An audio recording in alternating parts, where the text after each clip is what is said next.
Hey there, fourth trimester listeners. Our program today is proudly sponsored by Family Album, your secure haven for sharing baby photos and videos. Head over to the App Store today, search Family Album, one word, download the app, and start creating a legacy of love, one photo at a time.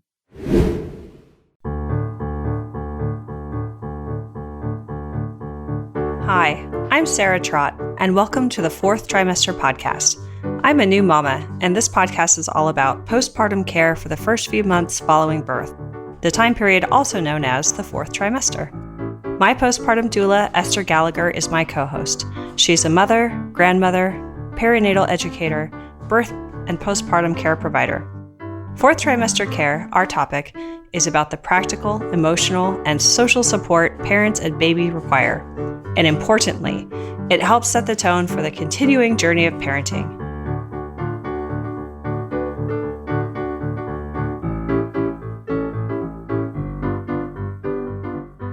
Hi, this is Sarah Trott, and welcome back to the Fourth Trimester Podcast.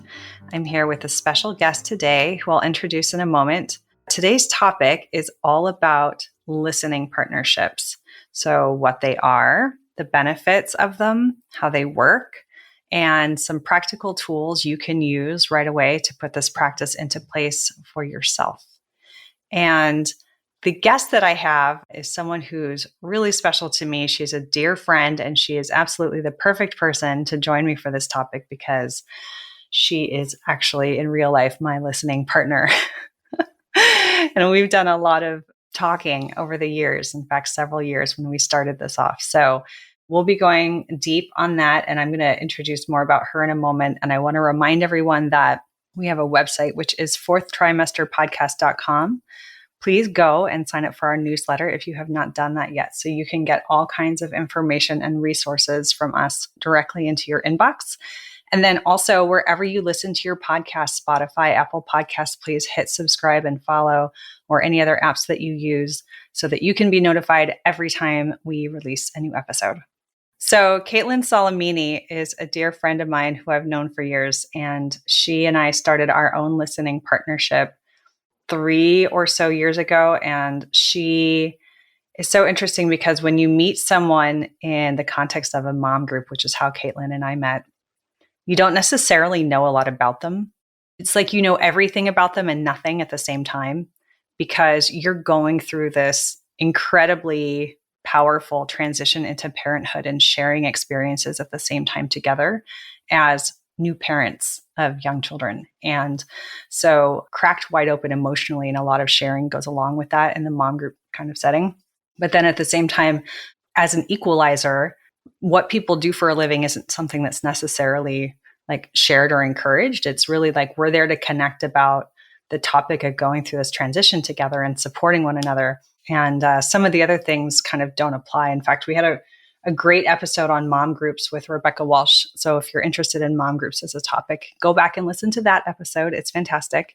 So it's a long way of saying, like, I was going through Kaitlin's bio ahead of this recording, and I just find her so incredibly impressive professionally, as well as her deep friendship that I have developed with her. But she is a published novelist. She has started her own companies, and her companies as a founder have been very successful. So that's incredible. She is a podcast host, and she is also a mother. And I will mention her podcast now because it's one also to go ahead and listen to and follow. It's called Postpartum Production, which is all about the intersection of caregiving and art and how to maintain a creative practice through early parenting. So that's really cool. A lot of people find a lot of creative juice flowing after they become a parent. So Kaitlin, welcome to the program. Thank you, Sarah. I've been obviously such a fan of this podcast and of you personally for a long time. So I'm excited to actually be here. That's a very out of body moment a little bit. And also to talk about listening partnerships. When you proposed this, I was a little bit like, oh, what is a listening partnership? Is that what we're doing? That is what we're doing. Okay. How does that work? And I think I didn't really understand the parameters until they were proposed. And then it was a really helpful framework to reorient myself around how I listen in general, not just, in friendships, but in other partnerships. And so it's still a work in progress for sure for me, which we can talk about. But yeah. Yes. No, I'm so grateful for you and the friendship and the listening partnership that we have as well. And I agree. I'm so thrilled to have you on the program after, knowing that you also have your own show for so long. Well, I think it could be useful for us to set the stage and some context around just the basics of what a listening partnership is. So, we learned about the concept through Riza Tanner, who was someone who we were in a mom group together with. And what she is so brilliant at doing is creating vulnerability and connectedness and openness in a small group setting. And she's also a very talented storyteller. She's been on the show as well. So I'll put in the show notes a link to that program as well, because I think she has a lot to offer. And she's done a really lovely episode with us about realizing one's potential as a parent. So bookmark that one. And so, what Riza is so good at doing in group settings is pairing up people who she thinks will have good chemistry to have these kinds of conversations and partnerships. And she recommended that the two of us, me and Kaitlin, pair up. And what a listening partnership is at its core is kind of exactly what it sounds like. It's an opportunity to be open and speak and be listened to. So, it's that core concept of being seen and heard and listened to without interruption. And really, it's about holding a space for someone in a mindful way where you're not just meeting up with a friend for coffee and chatting, but you're being very mindful about listening without judgment, listening without interrupting and giving advice. It's really about allowing someone to be open and vulnerable and speak about their thoughts and their feelings and their needs, and then to feel accepted and loved and feel kindness as the result of that sharing. So that's my definition in a nutshell. And I'd love to hear what you think as well, Kaitlin.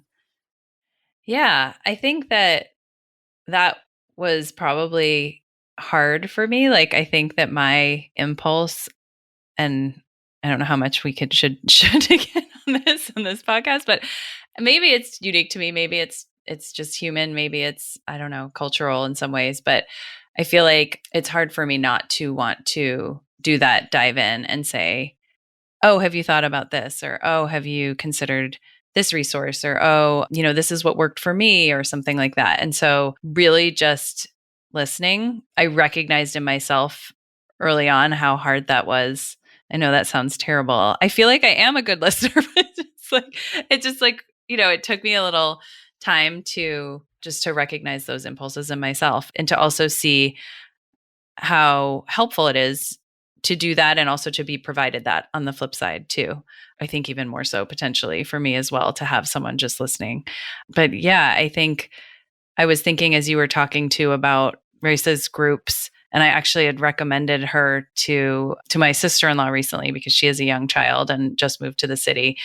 And there's been nothing. I've done a lot of mom groups, and while they've been lovely, there's been nothing like, I know you and I are both like repeat alums of our group as well. And I think there's something that's happening in those connections and in the space that she creates. I think also in some ways the types of people that she draws in. And again, I think there's something like relating to listening partnerships, that it tends to be people who want to be able to be vulnerable in that way.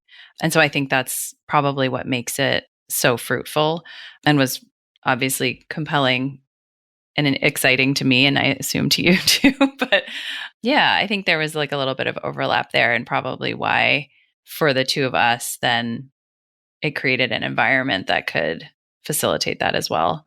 And it was, I guess, COVID. I don't know. I don't know why it feels relevant to me, just in terms of what has happened through that, and just early parenting a young child through that, and the listening partnership, and how that's played a role of having to navigate not being able to be in person as well, and what sort of ways you can connect with people when you're not able to actually be in physical contact with them.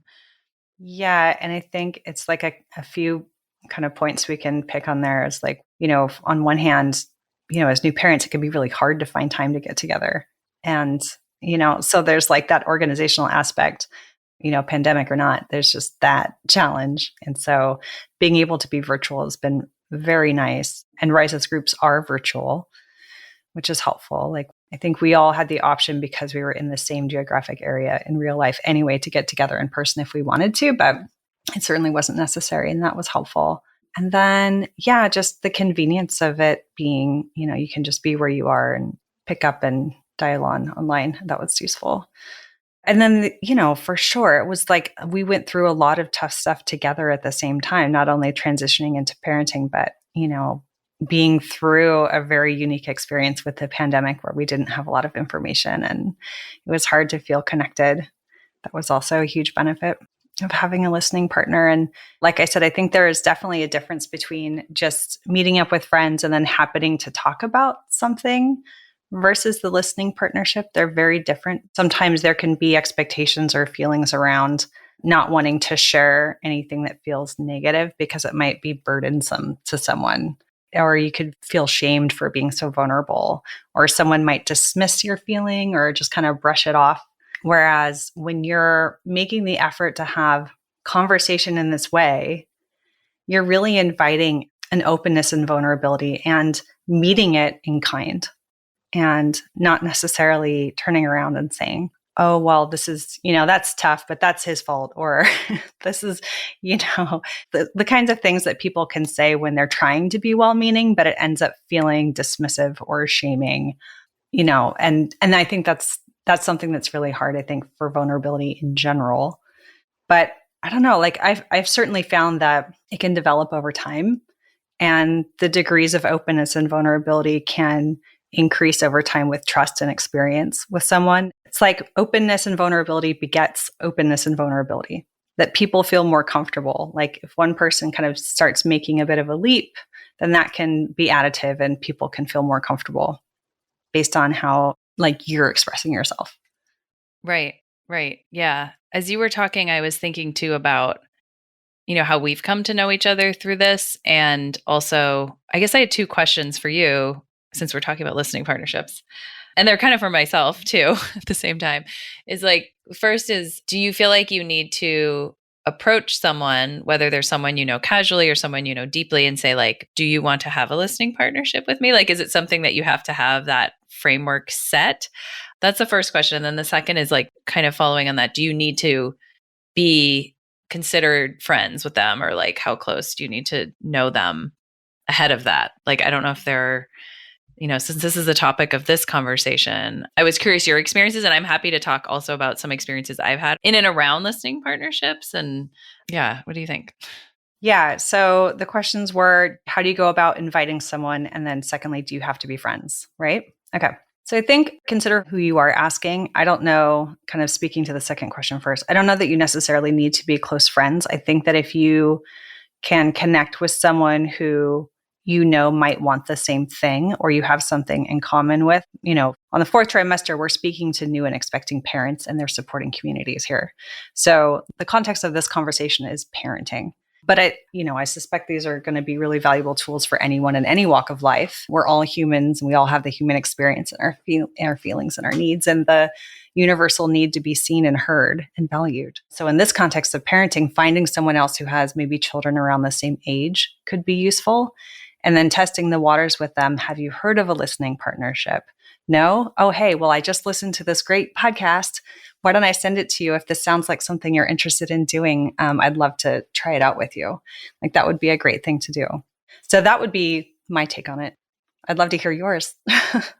No, I think it's funny because I don't know if it was around the same time. One of my friends who I am very close friends with had proposed this listening partnership with me. We pretty much ran that on Marco Polo, which is an app that I think you and I we've used as well. And it's a way to leave each other video and audio messages. And honestly, we don't always use it. Sometimes we'll use like an audio, I've actually been doing this a lot more, is like text of just leaving a text audio message, which I think as a parent, especially in early parenthood, like I don't have time to just sit and type, or I'm like in the car, I'm walking and I just want to leave a message or I want to hear a message. And so I find that format works a lot better for my life right now. But she had proposed this a while ago.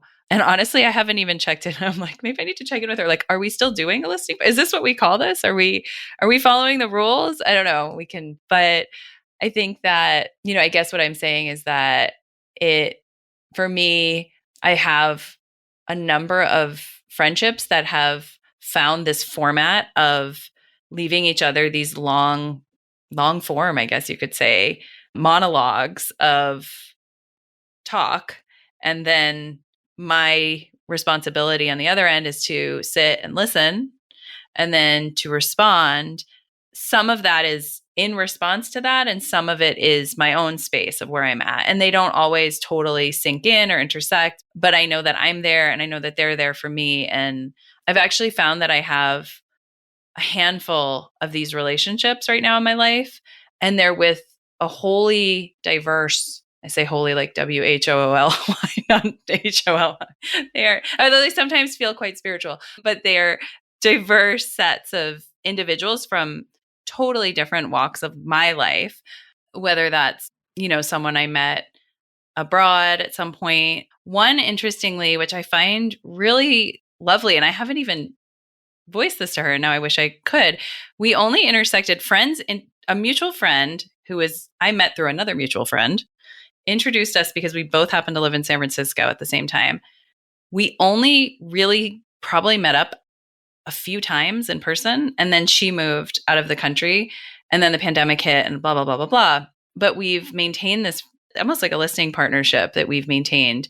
And it's really interesting to think about like how we've built this friendship virtually through that.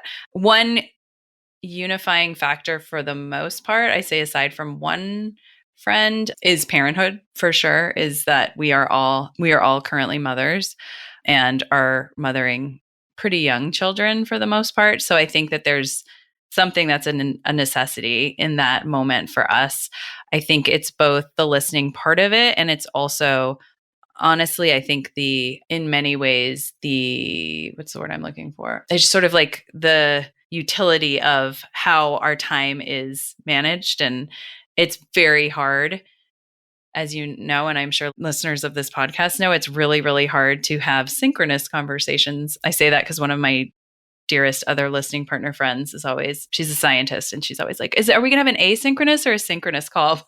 I've never heard those terms until we started talking, but it's hard to find the time to actually have conversations live. And especially when, we're busy, and even with people that like you and I that like live maybe 3 miles away from each other, like we have to actually get into virtual spaces to have conversations. But I do think there's something about that of like finding ways to connect and really not just finding, but really wanting and yearning for that connection and for those vulnerable and also supported spaces, I think is what's really valuable about listening partnerships, whether they have that specific framework or not, but that there's someone that's there that you're kind of on a little track with, right? Like there's a pace to like, oh, I'm responding and they're going to leave me a message, and right, like there's a consistency at least in the conversation and the relationship. And so I feel really grateful because when you proposed this, I was thinking about it. I was like, oh wow, I do really actually have a number of really lovely relationships that through this have been able to also continue the friendship, which is nice. And in fact, one of the friends yesterday, I was listening to her polo, and she said, the thing that I like so much about this is that I actually really feel like I know what's going on in your life in a way that I don't think I would if we probably wouldn't have the ability to connect as much. Or she's like, I feel like we get to go deeper because we can just have that sharing space of like kind of just letting yourself go a bit, versus if we're trying to catch up, it's like a little bit more superficial, I think, at times when you haven't talked to a friend in a while and you're just like, oh, what's going on in your life, versus like really having this space and time to dig deeper. So I thought that was interesting that she raised that point actually in a polo yesterday of like, I actually feel like I know what's going on. And so we can have these deeper conversations too. And whether they're live or not, I think it's just, it allows the relationship to find a kind of more, like a more grounded space to exist. Yeah. But I don't know what your experience has been in your listening partnerships. I'm curious, or how you feel like the framework works or doesn't work, or like what you would tweak. Yeah. Hey, fellow parents, can we take a moment to reflect on the joyous chaos that is parenthood? You know those days when our hearts swell with love at the sight of our little ones and we're bursting at the seams to share every adorable moment with the world. But let's be real. Some things are better kept in the family, and your loved ones who matter the most aren't always close by, and they might not be that tech savvy either. So how can you easily share your baby's beautiful growth with loved ones while keeping your precious memories secure? I remember the frustration of trying to use some of the big tech photo solutions, only to find they fell short of what I needed. That's when I stumbled upon something truly remarkable, the Family Album app. The Family Album app was created to give parents a secure and easy way to share photos and videos with loved ones. It's an orderly and totally secure haven for your family's personal memories. I love that there's no third-party ads, no unwanted eyes, unlimited storage, and that it's totally free. So to all the parents who are out there still trying to use other messaging apps for your kids' photos, it's time to level up your family photo game with a free photo sharing app. Head over to the App Store today, search Family Album, one word, download the app, and start creating a legacy of love one photo at a time. Yes. Thank you for sharing that story. We should talk about some of the nitty gritty because you talked about rules. And if you Google around, there's all kinds of great guides. I would recommend like Hand in Hand is a great resource, and they have guides for how to do these things. So we'll link to that resource in the show notes. But the typical setup would be you identify someone who's also interested in having this listening partnership, sharing kind of relationship. And then you can either pick a specific topic or not. You can decide if you want to do it live in person or virtually live or asynchronously with a tool like Marco Polo, like what Kaitlin and I use, or not. And these are all choices and they're all okay.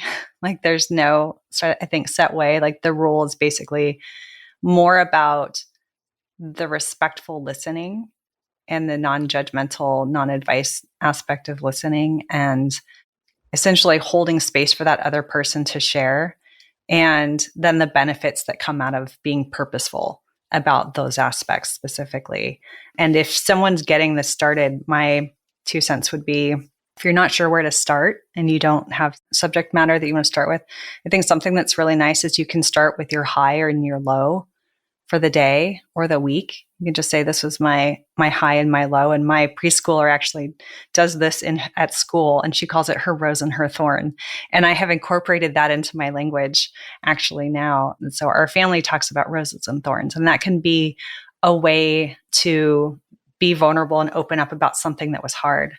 And what's interesting is sometimes I'll ask people these questions and they think, oh, okay, I've got my rose. My thorn, that's a hard one.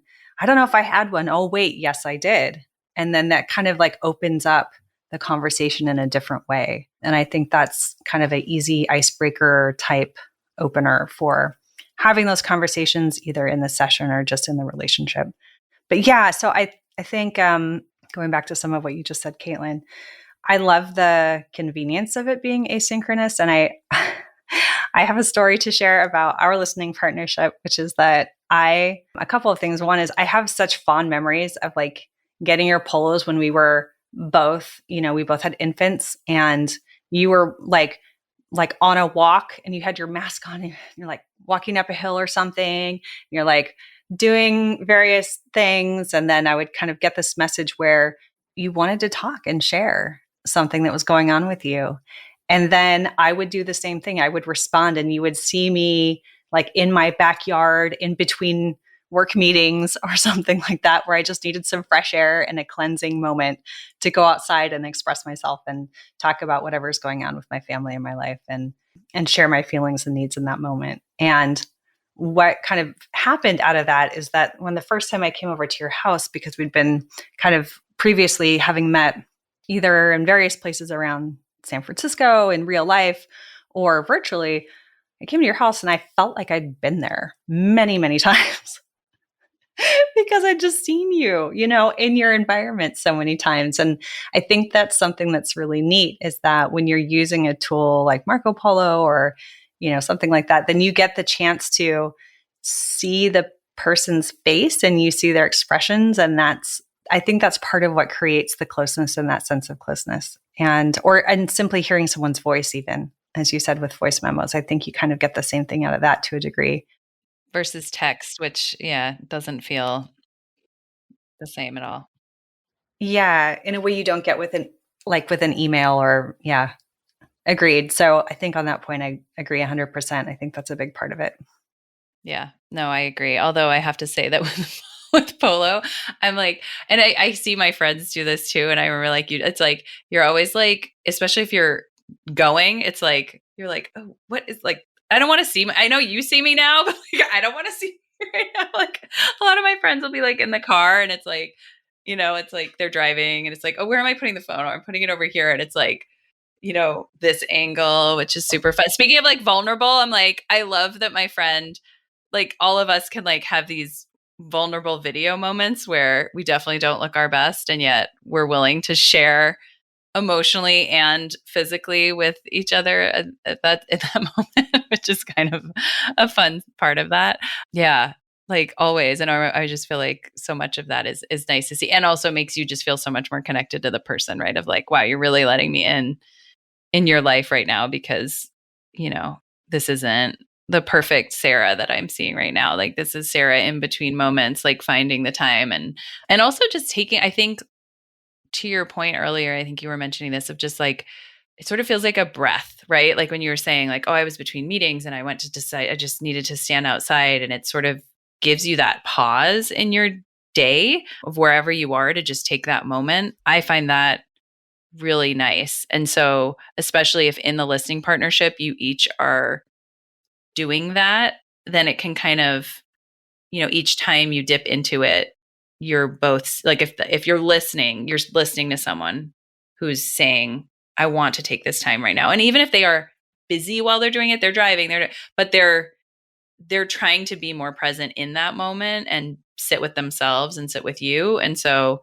I think that can be a nice way to connect. Like I was thinking, I have a friend, she's in outside of London, and she always walks out and like, I don't know, the Heath, is that what it's called there? Like, it's just like, it's so beautiful. And it's like, every time she connects with me, she's usually on one of these walks, and she'll sometimes like show me where she is, but I can like really feel that that's her moment. Or another friend will often be running.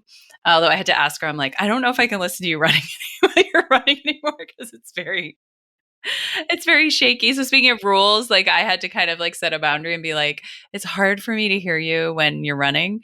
Maybe walking is a little easier, but every now and again she'd be like, sorry, I'm running and I just have to say this one thing. I just have to get this off my chest or whatever. But yeah, I don't know. So speaking of rules, I guess like they can also be distinct to that partnership, right? Like it might be something where you feel like you need that person to really be like sitting down and not moving, or on yourself, or maybe it's a rule for yourself. Like you feel like if I'm going to do this, I need to not be also doing other things at the same time or something like that. I don't know. Or how are you like a rule? You seem to me like someone, like, even it's fun to be on this podcast with you. I was thinking like, because you're very structured in your thinking. And so I'm curious if like for listening partnerships, do you prefer to have structure, or do you prefer to have it be something that can be more loose, I guess? My answer is that it depends.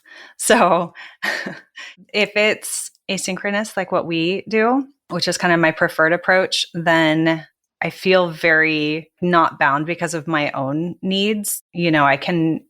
I choose when to listen in a time that works for me. Like, talking about boundaries, finding the appropriate time and space where I have the capacity to be a present listener and not feel like it's something that I feel time pressure around is really important for me. So I'd say that. But if it were live, which is also very lovely, and I have done that, I think some of the things that are helpful in the guidelines that I would like to adhere to is, one, have a set period of time. We're going to talk for 5 minutes or 10 minutes or 20 minutes each, and try to be respectful of that, because as a busy parent, that's important to me.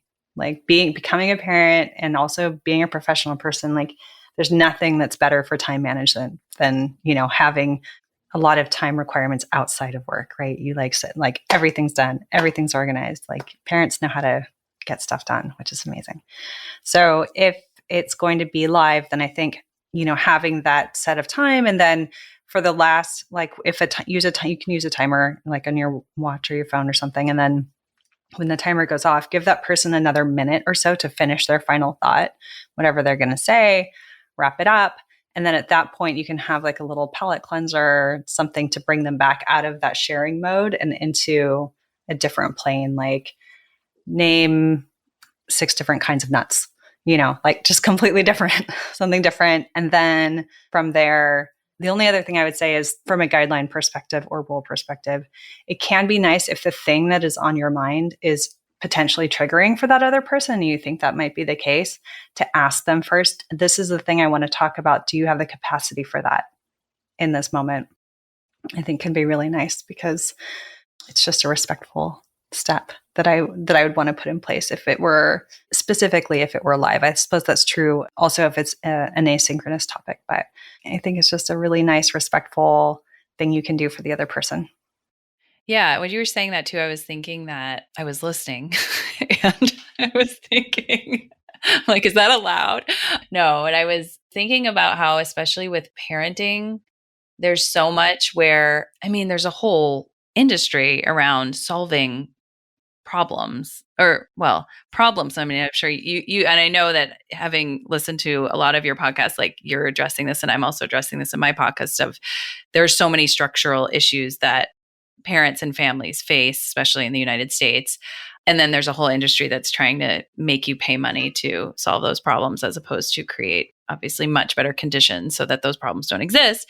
All that being said, I think that a lot of the time, some of the venting or like the challenges that someone's facing, I think especially when it comes to parenting and early parenting, right? Like there's this impulse to say like, oh, well, here's a solution to that problem, right? And so I think what's really beautiful about listening partnerships is there's not meant to be a solution, right? And that the space is a space to share and to be held and to be listened to and to understand or to feel that the person on the other side of that is really there and they're not going to try to intervene or guide you in a certain direction or make it all better. Right? I think that's also probably, I don't know how American this is, but this sense of like having big feelings, right? Like we need to fix them, that having feelings is not okay. And we need to kind of like hold them in and tamp them down. So whether it's like a feeling of like rage or defeat or, like really being at rock bottom in some way, like that sometimes just like getting that out, right, can be so helpful. And I think knowing someone in your life that can hold that space and not try to solve it for you is really nice.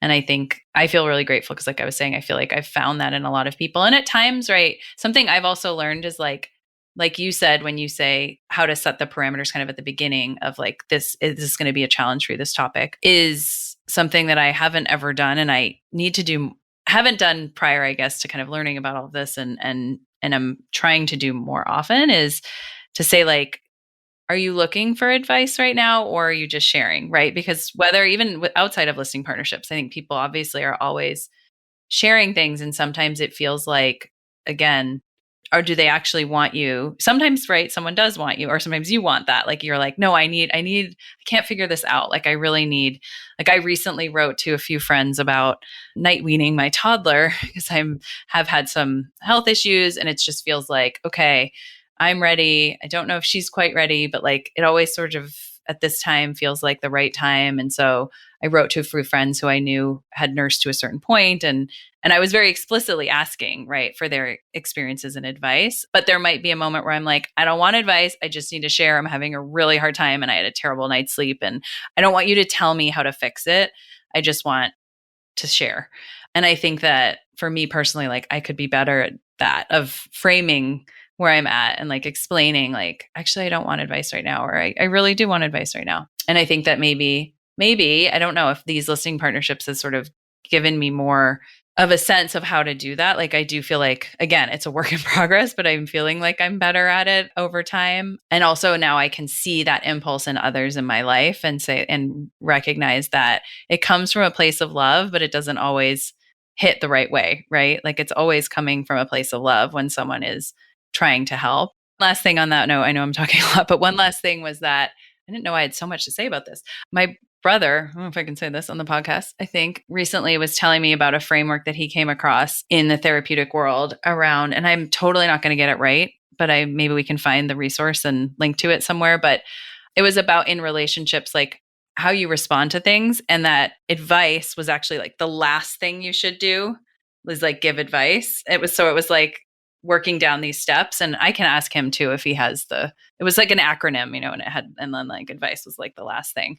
And I thought that was so funny because that was sort of not my family of origin. And so I think growing up and becoming a parent also, like, right, within your relationships with your children, there's always this instinct to protect and to make sure that they're okay and to fix, right? And so unlearning that for me has been a huge process. But I do think that, again, these listening partnerships and these kind of relationships are ways that you can practice that and can cultivate that in other relationships in your life. So I've been grateful for Sarah, for you, for helping me. I'm not totally, it's always a work in progress, but I do feel like I've learned a lot through these kinds of relationships where listening is definitely a skill to cultivate. Oh my goodness, 100%. Yes, 100%. I feel exactly the same way. And I'm so grateful for you too.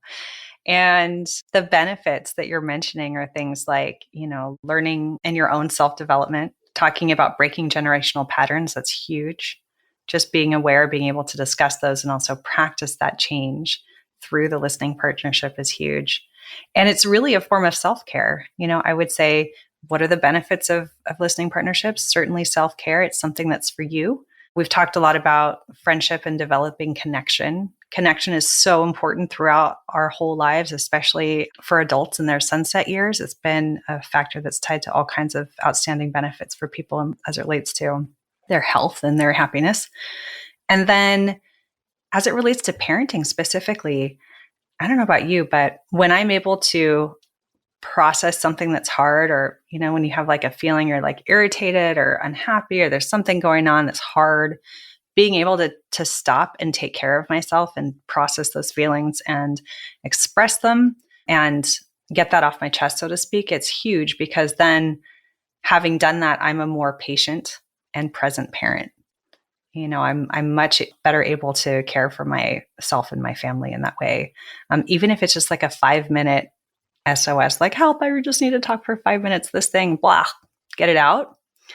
And then, it's like something that's, released in my body, and I can go and I can parent in a different kind of way. So I think that's a huge benefit that makes this whole thing worthwhile, a very real, very helpful tool for parents. And using Marco Polo was a huge part of that for me, in part because, like I said, as a busy parent, like, it was hard to find the time, several times a week to try to meet up with someone in person. Like, that's like, you're dreaming. That's not going to happen. Balancing, work and kids and all the things. It's too much. So I think that there's just a fantastic benefit from that respect, just to be able to pick up in the moment and feel like I'm seeing someone's face, being able to connect with them and really feel heard and seen. So I mean, I don't know how you feel, but those are some of the biggest benefits I've experienced for sure. Yeah, absolutely. I think, like you said too, I think that in doing that, we're modeling how to do that for our children as well. So I think there's that added kind of ancillary benefit of taking that time and having those relationships and being vulnerable, or, I think, like you said, stepping away and protecting that space for ourselves, I think has been, for me, it doesn't feel selfish. I don't feel guilty at all about the time that I take to maintain and nourish those partnerships. And I think that, like you said, it makes me be able to show up in my life in a much better way. And so I'm really grateful for them. And what I love is how unexpected they often are too, whether it's the conversations themselves or the people with whom you do connect, right? Like, you just kind of don't know where it's going to come, but it feels like for me at least, it feels like it's snowballed, in that once I started it, it became easier to do with a diverse set of relationships. So I'm really grateful for that too. Yeah. Yeah, exactly. Especially like, I don't know. It's just, I think it's a little bit cultural and like societal. Like, we're just not necessarily encouraged to, like the whole thing about like women should just smile and, be strong and kind of take care of everybody, like all of those like falsehoods around, expectations, unrealistic expectations of motherhood and of parenthood and, not needing help. Like it's okay to ask for help. And actually it's necessary to have a village around you to support you in lots of practical and social and emotional ways. And I would just say to all of the parents and their supporting communities out there who are listening right now, take this tool of listening partnerships and put it in your toolbox.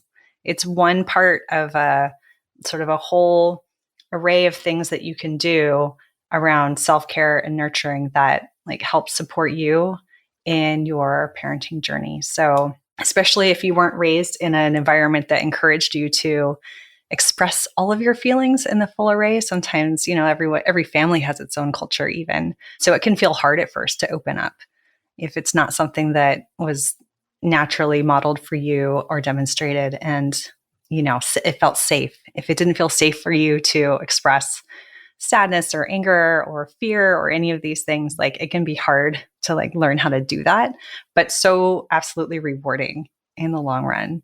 So yeah, I think we've covered a lot here, and I would love to just invite you to share any other thoughts that you wanted to share on the subject. Well, yeah, I think just one last thing was as you were thinking, and probably because I'm obsessed with this idea, it's not even an idea, reality on my podcast, which is of productive time, that this doesn't have to be a space where anything happens, where there isn't a goal even, right? I like that in some ways it's very counter to the pressures that we face as mothers in American society. And so it feels like this tiny little, sort of reactionary little jab at like, hey, we're going to take this time and like, I'm not doing it, that even if it doesn't produce anything specific, right? But it still matters, and it can matter in a really important way, socially, communally, personally. And I like that it can sit outside of that framework. And I feel like it works against some of the constraints of time and work and productivity. And I guess, so like, that's why like kind of the idea of the framework is nice. I think there isn't really a goal to it, right? It's really just sitting in it and letting it be what it is, I think is something that was hard. It was harder for me to, for a number of reasons we don't have to get into on this podcast, but it's harder for me to be comfortable with. But now I really love to just kind of dive into listening to others. Sharing feels so nourishing even for me. And again, it shouldn't just be like, oh, it's about me again. But like, but it is about like taking that time, and obviously our time is really valuable and challenging to protect when we're in, the throes of early parenting especially, but it feels all the more important to have that space for yourself too. I couldn't agree more. Thank you. And I think that's a lovely place for us to start to wrap up. And thank you again, Kaitlin, for being such a wonderful guest. And it's been such a pleasure to talk. I want to mention for the final time that, again, we've listed a lot of resources throughout this conversation. We'll put them in the show notes and link out to Fourth Trimester Podcast with all the resources and links. We'll also put links out to some of the ideas we discussed for practical tools for having your listening partnerships asynchronously and some of the pros and cons of those. And we'll also have a link for Marco Polo, since we've called that one out a few times specifically, so you can try that out for yourself. So thank you, Kaitlin. Appreciate you. Oh, thank you so much, Sarah. You can subscribe to this podcast in order to hear more from us. Thank you for listening, everyone, and I hope you'll join us next time on the Fourth Trimester. The theme music on this podcast was created by Sean Trott. Hear more at soundcloud.com/Sean Trott. Special thanks to my true loves, my husband Ben, daughter Penelope, and baby girl Evelyn. Don't forget to share the Fourth Trimester podcast with any new and expecting parents. I'm Sarah Trott. Goodbye for now.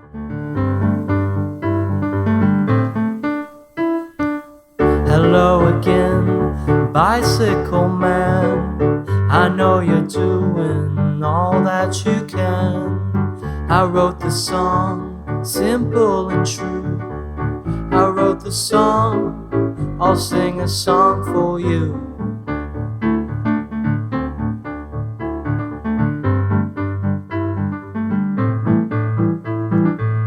You got your wheels, you got your gears.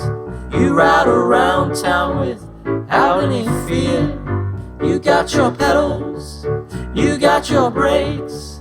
You always wear your helmet for safety's sake.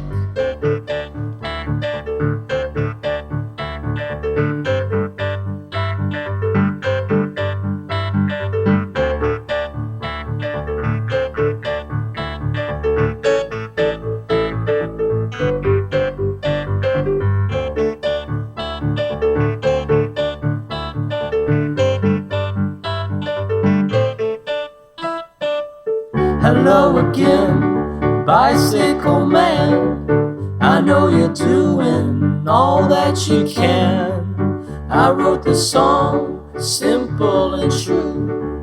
I wrote the song, I sing a song for you.